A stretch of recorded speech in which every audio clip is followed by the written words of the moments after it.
Assalomu alaykum hurmatli obunachilar. Bugungi mavzu beat teoremasi. Beat ikki xil shaklda bo'lishi mumkin. Beatni o'zini ko'rinishi, ya'ni quyidagicha.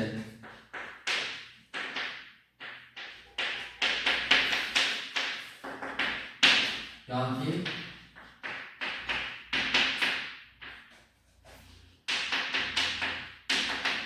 kvadrat tenglama shaklida bu beatni o'zini shakli.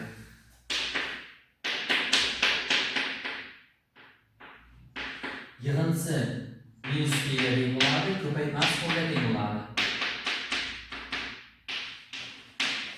Bunda bo'lsa yig'indisi x1 plus x2 bilan minus b taqsim a-ga, ko'paytmasi bo'lsa c taqsim a-ga teng bo'ladi. Buni farqi nimada, qanday anglaymiz? Beat yoki kvadrat tenglamaligini esa misol keltiramiz. Masalan, x kvadrat plusdan 3x plusdan 4 teng 0 bo'lsa, x kvadratda 6 son yo'q, 1 bor. Bu beat bo'ladi. Agar quyidagicha bo'lsa, x plusdan 4 x kvadrat plusdan 4x plusdan 6 teng 0 bo'ladigan bo'lsa, endi bunda x kvadratda 6 da 2 bor. Bu beat kvadrat tenglamaga tushadi. x1 x2 topadigan bo'lsam 3 ga teng bo'ladi, minus 3 ga. x1 x2 ko'paytmasini topadigan bo'lsam 4 ga teng bo'ladi. Xo'p, endi bundan topadigan bo'lsam x1 plus x2 ga teng bo'ladi, minus b taqsim deyapti. Minus 4 taqsim 2 minus 2 ni beradi.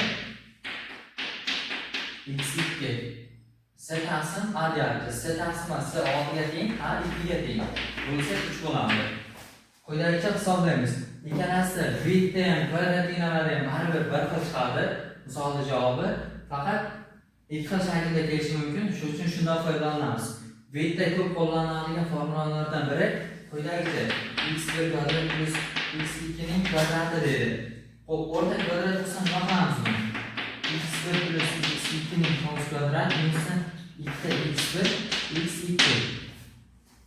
Manfiy bo'lsa bitta plus bitta minus, musbat bo'lsa nima qilamiz deb o'ylanayotgan bo'lsangiz, xuddi shunday qilib ishlaysiz.